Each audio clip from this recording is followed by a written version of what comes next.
नमस्कार दोस्तों, मैं हूं रेलवे पॉइंट्समैन अंकुश। दोस्तों स्वागत है एक नए वीडियो में।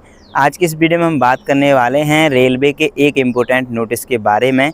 अगर आप रेलवे के किसी भी एग्ज़ाम को देना चाहते हैं, किसी भी वैकेंसी में अप्लाई करना चाहते हैं और इसकी अगर तैयारी कर रहे हैं तो ये वीडियो बहुत इंपॉर्टेंट आपके लिए होने वाली है, क्योंकि रेलवे ने एक ऐसा नोटिस निकाला है सिर्फ एक स्टूडेंट के लिए कि जिसकी वजह से उस स्टूडेंट को आरआरबी और आरआरसी की सभी परीक्षाओं से डीबार यानी कि निकाल दिया गया है। मतलब वो ना तो अब आरआरबी आरआरसी की किसी भी वैकेंसी में फॉर्म अप्लाई कर पाएगा, ना ही कोई एग्ज़ाम दे पाएगा। 3 साल के लिए उस पर बैन लगा दिया गया है, 2026 से लेकर 2029 तक। लेकिन क्या मामला था, उन्होंने एक ही वैकेंसी में 2 फॉर्म अप्लाई कर दिए थे अलग अलग जोन से। आरआरबी टेक्नीशियन ग्रेड 3 की वो वैकेंसी थी। इसी प्रकार अगर किसी भी वैकेंसी में आप 2 फॉर्म अप्लाई करते हो तो आपको भी इसी तरह से डिबार कर दिया जाएगा, यानी कि आरआरबी आरआरसी के एग्ज़ाम से बाहर कर दिया जाएगा। इनको 3 साल के लिए क्या है, किसी को 1 साल के लिए, किसी को 2 साल के लिए, किसी को 5-5 साल तक के लिए भी डिबार कर दिया जा सकता है। तो इस बात का विशेष ध्यान रखना। बाकी क्या मामला है, क्योंकि सबसे पहले तो इन्होंने 2 जोन से फॉर्म अप्लाई किया, इसके बाद एक शोकॉज नोटिस रेलवे के द्वारा इनको भेजा गया। उसमें जवाब मांगा गया कि क्यों 2 फॉर्म अप्लाई किए गए। उन्होंने फिर जवाब दिया, और क्या जवाब दिया एप्लीकेशन लिखकर वो भी मैं आपको दिखाऊंगा। इसके अलावा भी बहुत उन्होंने सफाई दी इस चीज़ को लेकर, लेकिन फिर भी रेलवे ने इनके ऊपर 3 साल का जो है बैन लगा दिया है। 3 साल तक ही आरआरबी आरआरसी की कोई भी परीक्षा नहीं दे पाएंगे। तो आइए जानते हैं पॉइंट बाय पॉइंट क्या है मामला। सारी चीज़ें आपको समझ में आ जाएंगी स्टेप बाय स्टेप। सबसे पहले वो नोटिस दिखाएंगे जो रेलवे ने जारी किया है एक स्टूडेंट के लिए। इसके अलावा 2 वो हम जो सफाई दी है एक स्टूडेंट ने, वो एप्लीकेशन भी आपको दिखाते हैं किस तरह से दी है। क्योंकि जब फॉर्म अप्लाई हुए थे उसके बाद मार्च में इन्होंने ये है एप्लीकेशन देकर बताया था कि कैसे इनसे जो है 2 फॉर्म अप्लाई हो गए हैं।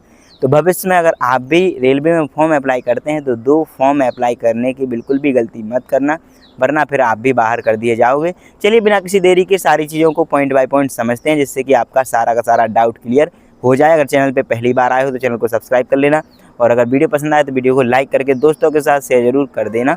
चलिए शुरू करते हैं। तो दोस्तों ये है वो नोटिस जो कि 21/7/2026 को सिकंदराबाद से जो है सिकंदराबाद जोन से जारी किया गया है। इसमें उस कैंडिडेट की डिटेल है जिसके नाम से जारी किया गया है। इसमें यहाँ पे सब्जेक्ट लिखा गया है कि किसी भी एग्जामिनेशन में जो आरआरसी का 02/2024 टेक्नीशियन ग्रेड 3 का एग्जाम था, उसमें मल्टीपल एप्लीकेशन इस कैंडिडेट के द्वारा उसमें अप्लाई किए गए थे। रेफरेंस है कि जो 17 फरवरी 2026 को एक नोटिस भेजा गया था इसी कैंडिडेट को, जिसे शोकॉज नोटिस था वो, कि उसे जो है क्यों उसने 2 फॉर्म एप्लीकेशन जो है उसमें अप्लाई किए हैं, तो उसके रिगार्डिंग उसको सफाई देने का जो है मौका मिला गया था। तो उस जिससे कि जो कैंडिडेट है उसके खिलाफ जो कार्रवाई होती है, जो कि रेलवे पहले से बताता है कि 1 से ज़्यादा फॉर्म अप्लाई नहीं कर सकते हैं, तो उसके रिगार्डिंग सेल्फ डिक्लेरेशन मांगा जाता है कि अगर सफाई देगा कि किस तरह से ये 2 फॉर्म जो है उनके पास पहुंच गए हैं। तो इस तरह से दिया गया है। उन्होंने कहा था कि 6/3/2026 तक जो है आप जो भी चीज़ें हैं लिखकर आप बता सकते हैं कि किस वजह से आपने जो है फॉर्म 2 अप्लाई कर दिए गए हैं। तो 18 तारीख इन्होंने लास्ट डेट रखी थी, जिसमें 6 मार्च को इसने जो कैंडिडेट है उसने अपना जो है डिक्लेरेशन दिया था कि कैसे गलती से फॉर्म चला गया है क्या भी। तो ये 2 यहाँ पे एप्लीकेशन है, दिखाता हूँ कि क्या सफाई उस कैंडिडेट ने दी थी।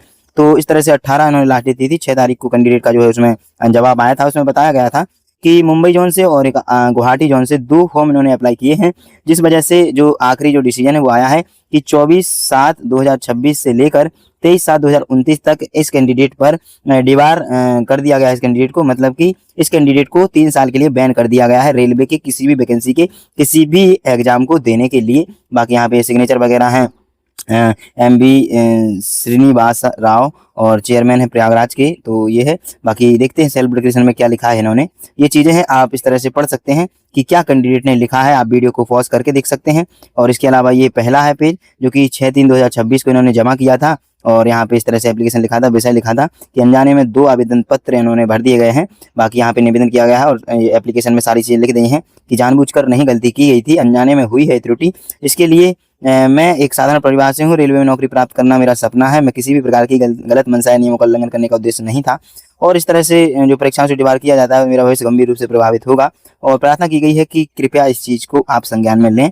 मैं आपका सदा आभारी रहूँगा। दस्तावेज जो है संलग्न किए गए हैं, कुछ यहाँ पे कुछ डिटेल है और ये डिटेल डाल दी गई है। इसके बाद ये डिक्लेरेशन दिया गया है कि नाम वगैरह, एज वगैरह और एड्रेस लिखकर कौन कौन से रजिस्ट्रेशन नंबर हैं जो अनजाने में भरे गए हैं। इस तरह से इन्होंने ये चीज़ें लिखी हैं। लेकिन ये चीज़ें लिखने के बावजूद भी जो अभी 21 जुलाई को नोटिस जारी किया गया था, इसके रिगार्डिंग भी आप देख सकते हैं, ये सारी चीज़ें लिखने के बावजूद भी इन्होंने 3 साल के लिए डिबार कर दिया गया है। तो ये आरआरबी का अंतिम निष्कर्ष है कि आपने किसी भी प्रकार से अगर 2 जगह से फॉर्म भरे हैं तो फिर इस वजह से आपको 3 साल के लिए बैन किया जाता है। तो इस बात का आप सभी लोग भी ध्यान रखना विशेष कि कभी भी इस तरह की गलती आपसे ना हो पाए, जिससे कि आपको भी यही चीज़ का सामना करना पड़े।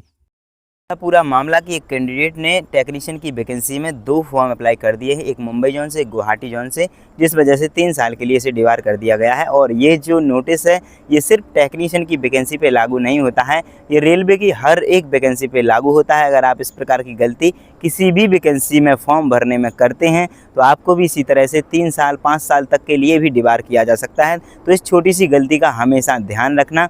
बाकी उम्मीद है कि आप सारी चीज़ें समझ गए होंगे। अगर ये वीडियो आपको पसंद आई है तो वीडियो को लाइक कर देना, और अगर मन में कोई सा भी डाउट बचा है तो कमेंट सेक्शन खुला हुआ है, बेझिझक आप लिख सकते हैं।